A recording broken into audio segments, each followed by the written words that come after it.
Hello again, everybody, and welcome once again to 205 Live Matters. Thank you again for your support in my stance on the cruiserweights and cruiserweight wrestling in general, and also on this brand. I know I'm probably going to not get a lot of people, but you know what? I go by this proverb. Don't focus on the many, focus on the few. You few mad at me, and that's all that really matters, and that's what I continue doing this. I hope it grows over time. I hope more people become aware. 205 Live Matters, folks. Please enjoy tonight's review.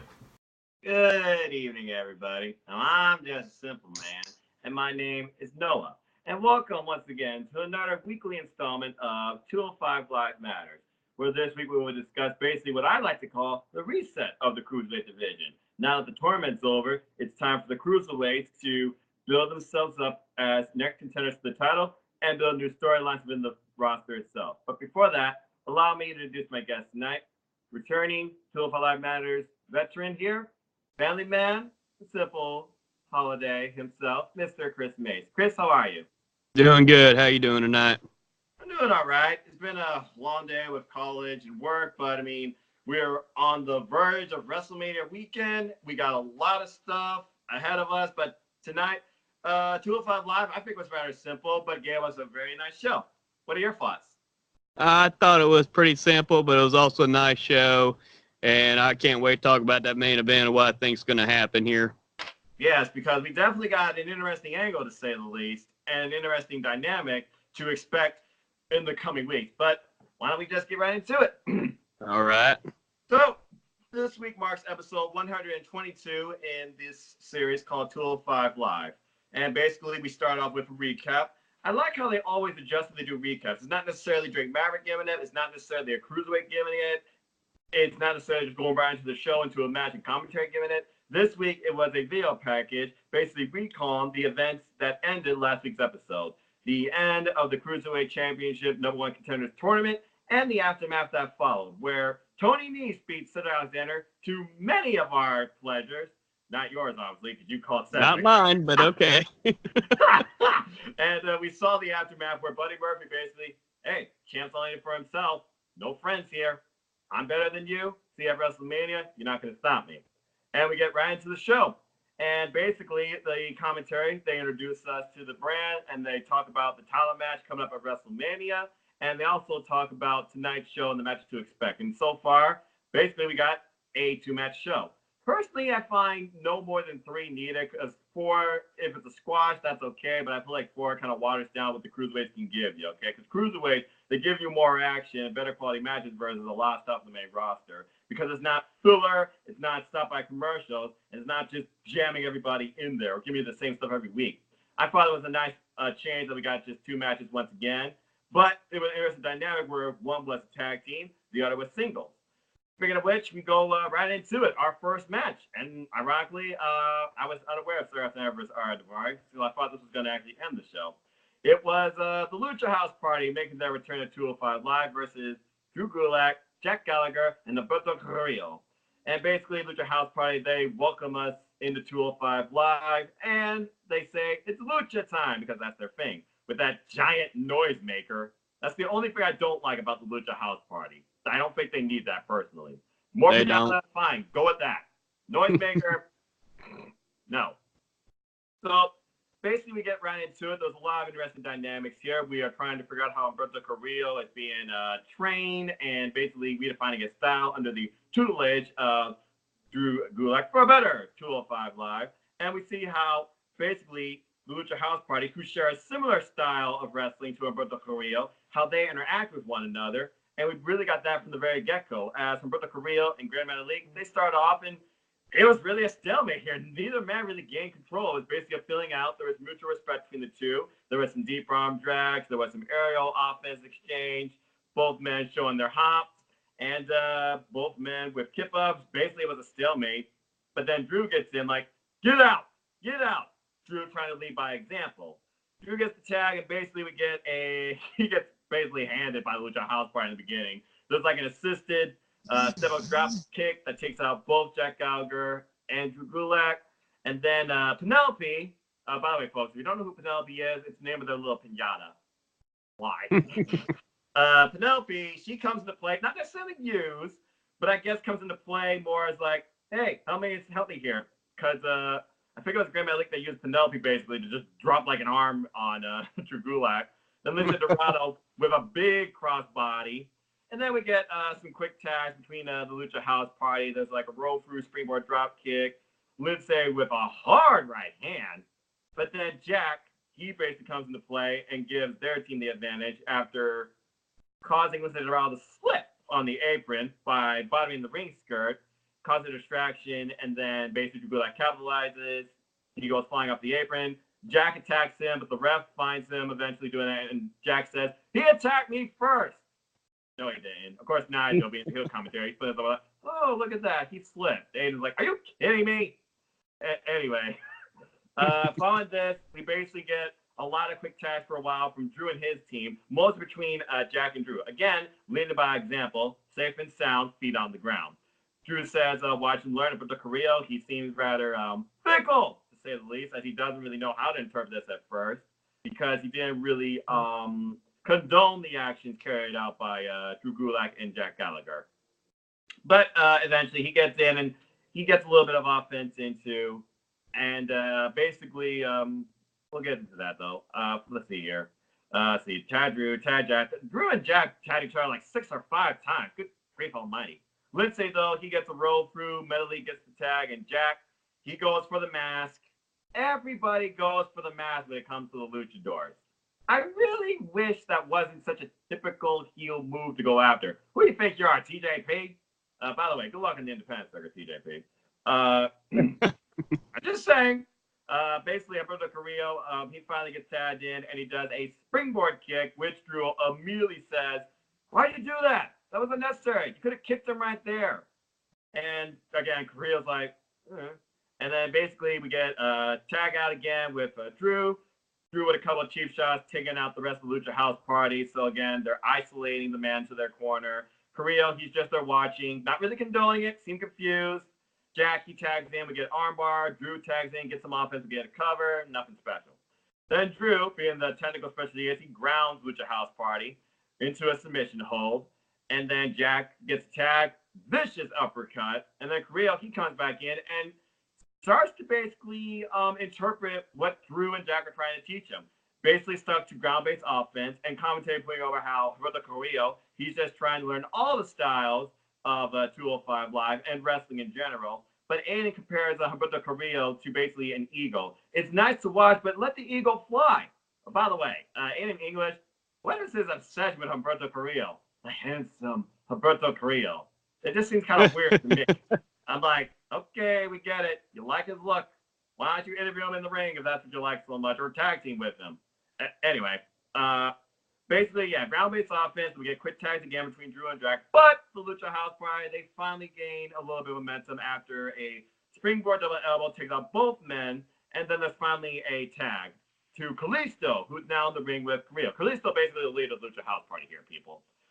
Basically, following this, we get the Mexico City Twister. It's like that springboard corkscrew he does off the ropes. And then there's that rope through kick, a couple of Kalisto's signatures right there. And then a basement Rana, beautiful snap basement Rana. And then we get some triple aerial offense by Lucha House Party with a couple moonsaults and a torpe con hilo. Thank you, Marvinell, from Kalisto. But Kalisto, he goes for a top rope maneuver at again, put the Carrillo on the ring, takes too long, gets caught. And then this was a very interesting spot that built up as both men jockey for control, and then Carrillo calls out for Drew for help. Then another member of the Lucha House Party, I believe it was Lindsay Dorado, tries to come into play. And then Jack comes into play, and then Grand Metalik, I don't know what he's trying to do here. But then I think about that callback to way back in the earliest summers of 205 Live, where there was like a number one contenders match for the Cruiserweight title, and he pulled off what was a sunset powerbomb superplex. Basically, that's what we got here, except in the version of a Tower of Doom, Kalisto taking the blunt of it. That was brutal. But yeah, I thought it was a very interesting spot in the match. But following this, Lindsay comes out of nowhere, with a crazy shooting star press, as we find out later on replay, on Drew Gulak. Basically takes him out for the match, and then it's just move flurry pretty much for the rest. Everyone takes everybody out. Jack with the headbutt, Carrillo with a kick, Kalisto with a kick, all men down. Good grief almighty. And then Roberto Carrillo, he finally goes for his enters all, that springboard moonsault, but Drew saying, what are you doing? Get down from there. Don't do it. Don't do it. And there's a little bit of disagreement among them. Korea saying, let me do my job. I know what I'm doing. I know what I'm doing. And then Drew finally gets him off the ropes. He's like, listen to me. You need to open your ears. This is bigger than all of us, okay? And then what happens after this? Kalisto out of nowhere with the off the ropes. Salito del Sol takes out Jack, takes out Drew, gets the win for his team. 1, 2, 3.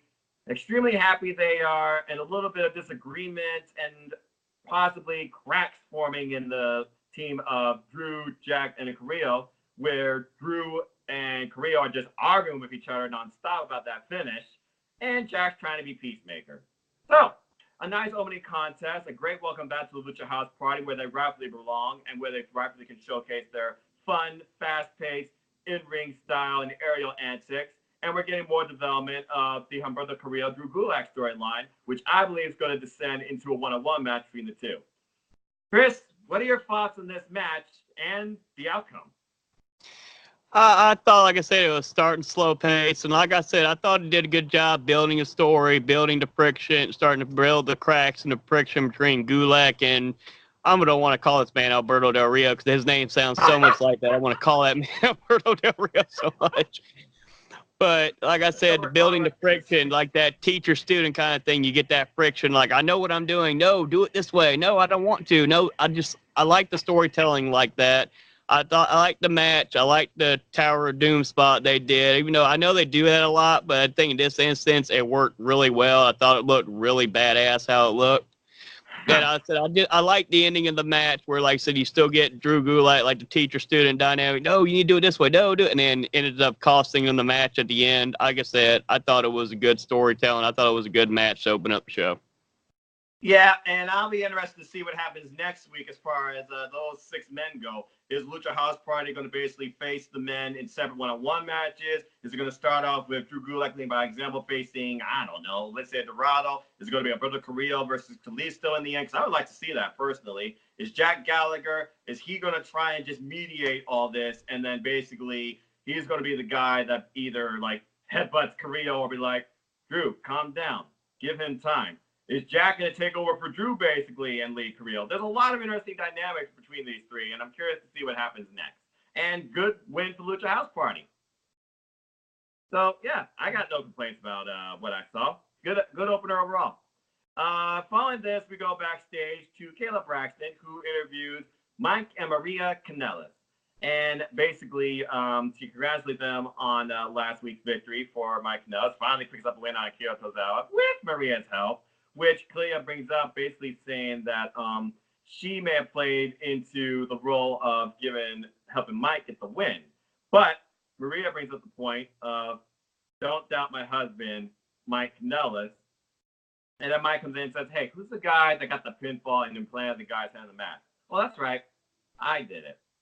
And then Maria basically calls out all the haters, including the biggest hater in her opinion, the 205 Live general manager, the former Rockstar Splat TNA, Drake Maverick, which ironically brings Drake up off camera, and he's like, hater, me? Oh, no. I've always been a fan of Mike's 16-year career. And if he has to use his wife as a distraction to pick up the win, I say people be it. But honestly, before they interrupt me, he says, you should be faking me because I stopped Akira Tozawa, who wanted to basically push your husband's head through a car window.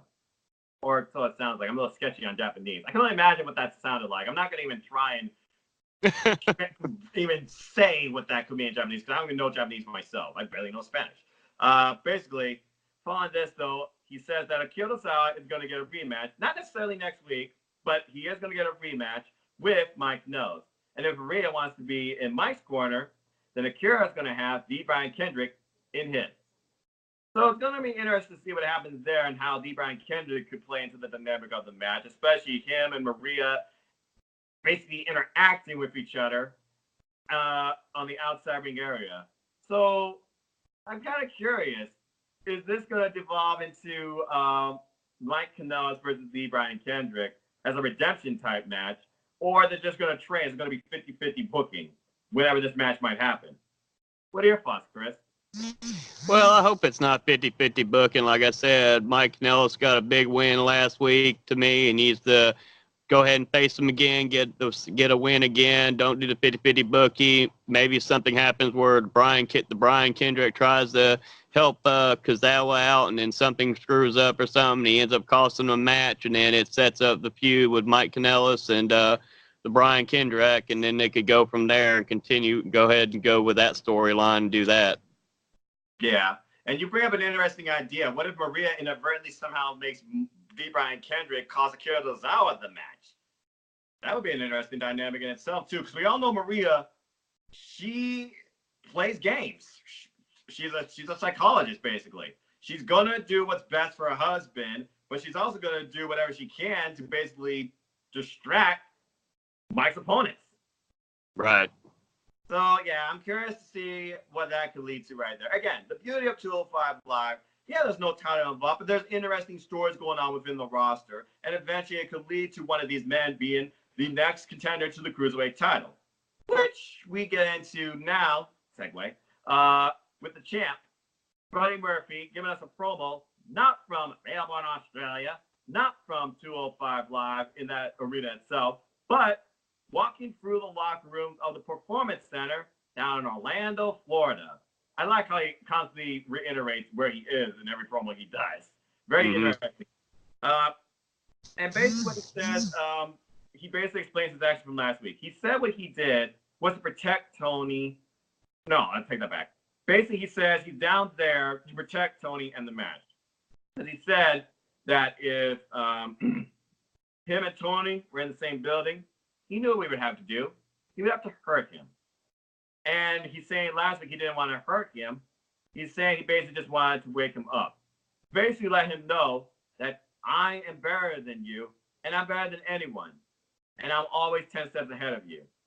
But then he kind of, gives a little bit of a recognition to Tony, saying that he is the blueprint of a cruiserweight. But, once again, putting himself over, I am a hybrid, and now you get a chance to stop the unstoppable. But what do we notice in the window as he's doing this? We notice Tony Nese slowly walking, turning, seeing him, and right before he can finish the line about how Cedric was right about what he said about Tony Nese last week, Tony comes in and beats the daylights out of him. So nice little locker room brawl, some NXT match with NXT superstars bringing up. I think Roderick Strong was in there at one point, and then basically finish off with Tony saying, "You were nothing until I brought you to 205 Live," which is kind of ironic considering he was on a big slump down in NXT before he got into 205 Live. His last highlight match from NXT, I believe, was against Kota Ibushi and Shinsuke Nakamura, both of which beat him. And we all know Wesley Blake, he went his own way too. So at least Wesley Blake, he's doing his own thing with the Forgotten Son. But I thought this was an interesting promo to have the match. It basically tells me right here that Tony Nese has to be the face going in, and Buddy Murphy is the ultimate heel. Chris, what are your thoughts overall on this promo? I actually liked it. I liked it. Normally, I get kind of bored with promos after a little bit, but I really like this one. I like how Buddy Murphy was kind of nonchalantly putting Tony Nese over, but then also saying, well, I am better, and I will do this. I'm the hybrid, and I'm going to be the one who does this. And then I like how Tony Nese ran in there and just started beating the crap out of him, too. Like I said, I mean, it's making me more hyped up for the match. It's making me more want to anticipate to see how this match is going to play out. Because I'm kind of, at this point, hoping I'm rooting that Tony Nese actually goes ahead and beats Buddy Murphy at this point.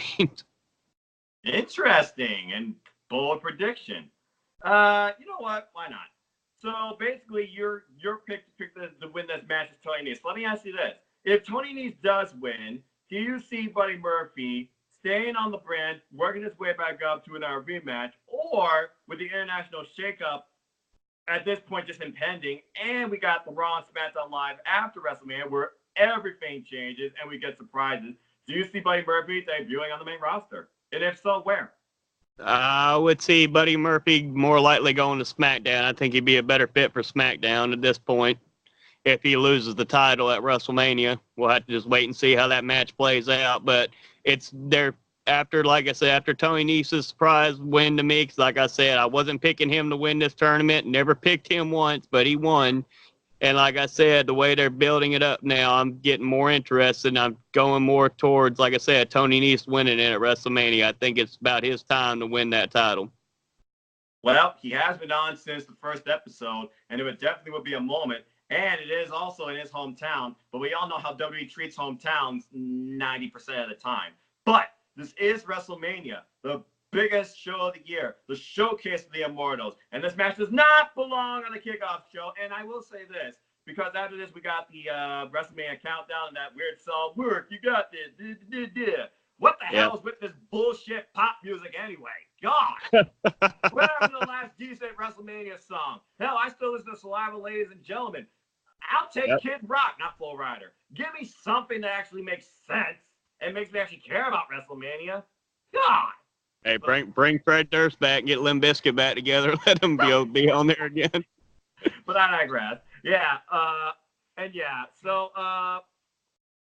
Yeah, it's going to be weird to see because I have to imagine 205 Live. I mean, I feel like tonight was already the stages of a reset, but obviously it's going to reset even more after WrestleMania because we're going to see what's next for the champ, whoever that may be. But yeah, as far as my pick, okay. I want to see Tony Nese win the title. I feel like it would add an interesting new dynamic. We would be resetting the roster, I feel. There'll probably be a lot more shifts and changes because I already know where a couple people may be going. And Buddy Murphy, I feel like, yeah, SmackDown Live would probably be more of a suitable spot for him. But I don't want it to be like the obvious thing like, oh, set him up with Buddy Murphy. Or just push him right into the WWE Championship picture. Like maybe maybe elevate the United States title more, because the mid-card title in the main roster, they need it. Though I will say this. It would be funny if Buddy Murphy did appear on Raw during a segment, like a moment of bliss with Alexa Bliss, because as you know, those two are a relationship. Mm-hmm. Now, I know WWE isn't going to those storylines, thankfully, but I'm just saying that would be an interesting dynamic, considering they're not only... Alexa, stop. Stupid Echo Dot. Okay, I guess that's still a thing. I should watch that name. Bliss and Murphy. That would be an interesting dynamic, I feel, especially with the whole little big thing with Braun Strowman. Braun Strowman by Murphy would be a very interesting match to me, personally. We all know how Braun Strowman's buried, but going off topic. Anyway. Yeah. All right. So now we get right into the main event. Oh, wait. And they also talk about the women's match being the main event of WrestleMania. Congratulations to the women. You all deserve it. Exactly. And they also talk about the Cruiserweight title, and I love the graphics so far. No kickoff, it's saying. That's very enlightening to me. It might finally put the Cruiserweights where they rightfully belong in the main card, beginning or middle, at a respectable spot where the crowd cares, and the crowd's full, and the show is fully on. But I digress.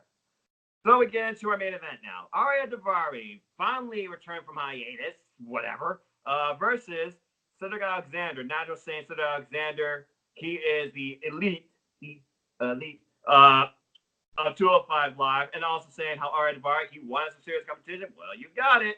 Now you're facing some serious competition. So we got Ariya Daivari versus Cedric Alexander. But before the bell rings, who comes out? Oney Lorcan.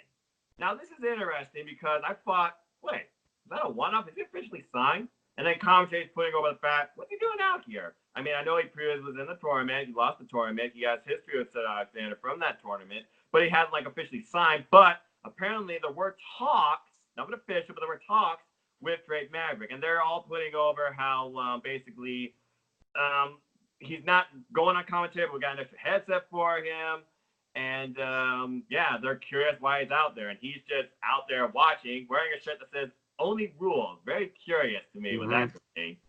Of course, I think we got a little bit of an idea later on as this match progressed. And he's just staring intently, it seems. We don't know what's going through Oney's mind. No one can read him. But anyway, the match gets on. So we get a usual filling out process between the two men. Cedric, he gains the advantage with a side headlock. But we get basically our third person in this match, not saying a word, but definitely coming into play. Oney Lorcan just staring intently, rocking in the chair, just not blinking, clenching his fist, sometimes gritting his teeth. Seems like he's seething, it seems, at times.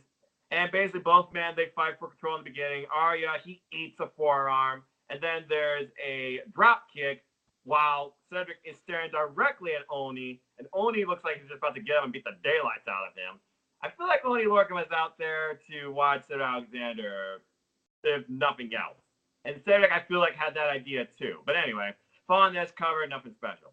Ariya, though, he takes advantage after Oney and Cedric, but just keep staring at each other. Cedric just being thrown off, basically, by Oney Lorcan's presence. And Ariya takes advantage, sweeps the legs, and Cedric falls awkwardly on the apron into the floor.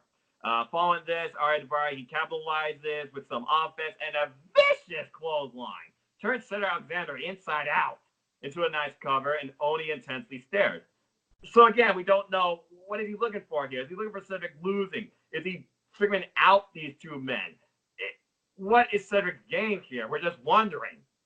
Anyway, following this, we get roll through, Lombard attempt, nope, and a super kick. What is it when it comes to super kicks that Johnny Gargano and Cedric Alexander, they feel like they got to sell it by spinning out or something, or making it seem like a tooth gone flying? Because Cedric, I don't know if he lost some, but he definitely spread enough saliva, but he got dropped with that super kick. And then we got follow-up kick, and then a nice twister reverse DDT from Ariya Daivari, and Oney just with an intense stare. I don't even know. Again, Oney threw me off more in this match than anything else. I'm just gonna say that. Following this, we get an attempt for Ariya Daivari's submission. He calls the $1 Million Dream, almost shades of a coquina clutch or coquina clutch, whatever one you prefer. Basically, though, nope. He gets out of it. Cedric gets out of it, but then he eats 2 kicks. But then Cedric, he finally regains control, and we get a drop kick to the ear, they said. Cedric Alexander with those pinpoint drop kicks. Good Lord, that looked like it hurt. And then he springs together, some of his signatures. Springboard flatliner into the cover. Oney constantly staring. I'm pretty sure Oney didn't blink once in this match, at least on camera. Following this, we get a top rope maneuver attempt.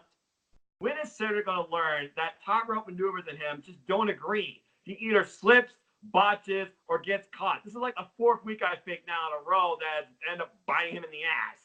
Yep. Because basically, Ariya Daivari, he capitalizes, and then he throws in some rights. And then we get a very unique move here, a cross-arm bomb, they call it, where he just literally lunges him from the top rope. Cedric goes flying. Hits hard first. And cover, nothing special. Following this, we get some trash talk for Ariya Daivari, and then both men exchange vicious strikes. There's chops, there's forearms, strip gets ripped off, another chop, and then another super kick, and then a vicious forearm strike from Cedric Alexander, where he falls into the cover, into our first real near fall of the match. Very unique. Everybody got popped from it. Everybody falls over. Oney, I think, almost got out of his chair during that point. Nope. Daivari kicks out. So on this, Cedric, he eats a kick, and then Ariya Daivari with a top rope splash, Persian line splash, they call it, to another nice near fall. Ariya Daivari looked very good here in this match. I wasn't sure what he was capable of, honestly. Following this, we get the hammerlock attempt, hammerlock like lariat. Nope. Cedric rolls him up into a crucifix cover. Still not enough to end the match. And then following this, he sends Ariya Daivari out of the ring. Cedric goes over the top rope. I think it was like a tope con hilo. And then Oney, he actually stands up now, while Cedric, he slowly gets to his feet, grabs the table, but then he grabs his jacket, which sends Oney Lorcan over the deep end. My jacket! Hey, my jacket! What are you doing? That's my jacket! And he's like, go sit down. Because Sarah's like, what the hell? And commentator's like, really? A jacket? Are you kidding me? You're getting all frustrated over a jacket? Again, we can't read Oney. We don't know what this is all about. Was it a distraction? Was he legitimately pissed? But apparently it worked for Ariya Daivari's favor, because upon the distraction finish, Ariya Daivari with a roll-up and a win. Unbelievable.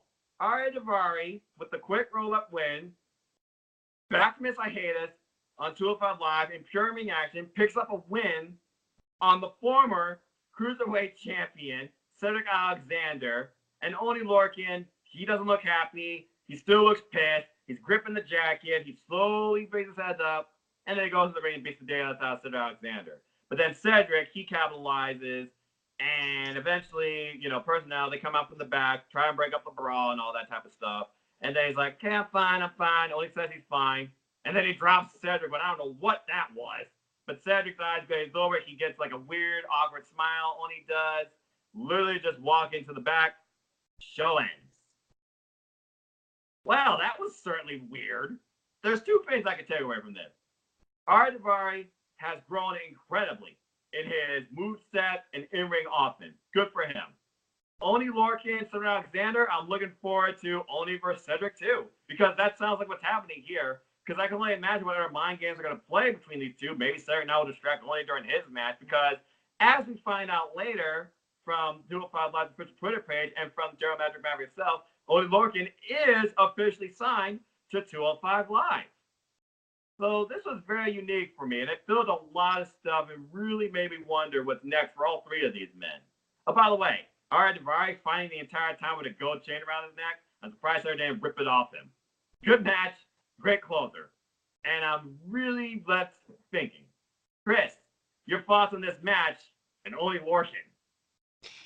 Like I said, I think Daivari showed he, like I said, that was a really good match he pulled off. Like I said, Cedric's always good in what he does, like I believe.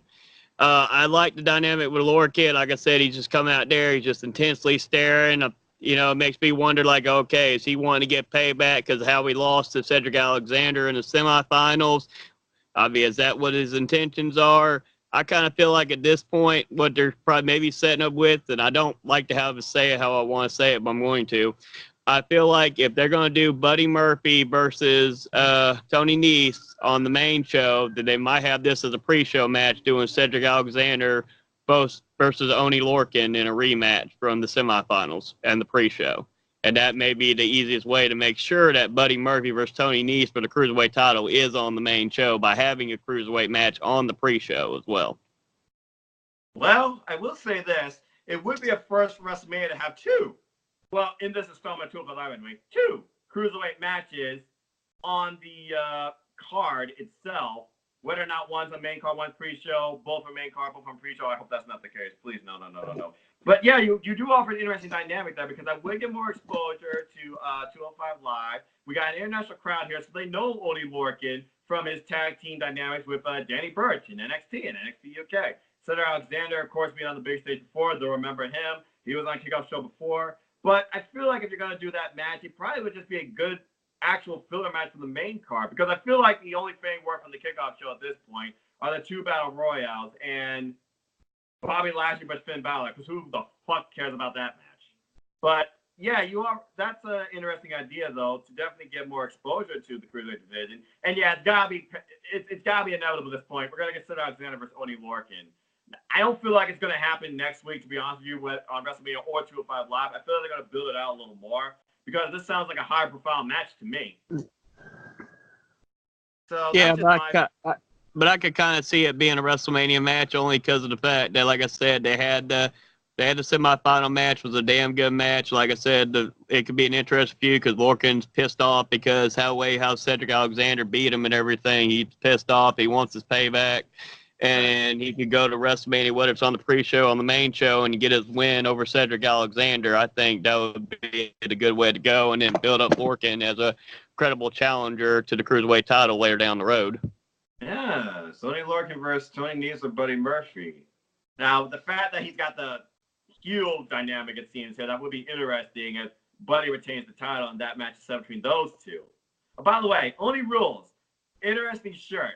Now, is he talking about like, we're going to play by my rules, or I rule this division, I'm better than you? A simple shirt with a number of possible identities to him. I'm very curious if that shirt or that phrase, Oney Rules, is going to come into his promo game or overall character. Just saying. But yeah, I thought, once again, 205 Live, only two matches. You built some dynamic stories. You hyped up your title. Hey, you got expansion to your roster officially. I thought good show overall. What would you rate this week's episode of 205 Live on a scale of 1 to 5? I would give it a 3.5 out of 5 is what I would give it. Little more than average, yeah. Because again, we're basically, like I said, this episode to me, it was a reset. Okay, we're trying to figure out the next direction of 205 Live as far as storylines and its roster, because the title's already set, but the title has yet to be defined for the next session of 205 Live, however long that might be, between the next title defense and WrestleMania. Yeah, I kind of agree with you here, but I do like the fact Oney Lorcan is now officially part of the roster. I'm going to be a little more generous, 3.75 for me. Because next week, we have no idea what's going on. They didn't mention nothing. They didn't make anything official. Next week's completely up in the air. I'm sure as we progress, we're going to get more into next week's episode. I have to imagine next week's episode is going to involve a face-up between Buddy Murphy and Tony Nese. I feel like that's only fitting. Yeah, I feel that way too, but also now I'm more interested in seeing what they do with Cedric and Lorcan. Now I'm a little interested with that as well, see how they go. I'm also interested in the Gulak storyline, the teacher and the student thing. That's got me interested. Like I said, there's a lot of interesting stories going on. I'm ready for the next episode to see how they continue to play these stories out. This is why I like 205 a lot better than Raw and SmackDown. We actually have storylines and stories. Yeah, you're not wrong there when it comes to what we saw on Raw and SmackDown Live. Good grief, I still have a headache from all that nonsense. But anyway, and also now Ariya Daivari, he's got more bragging rights, so I'm sure he's going to build down to his promo. I'm interested to see who they put him up against next.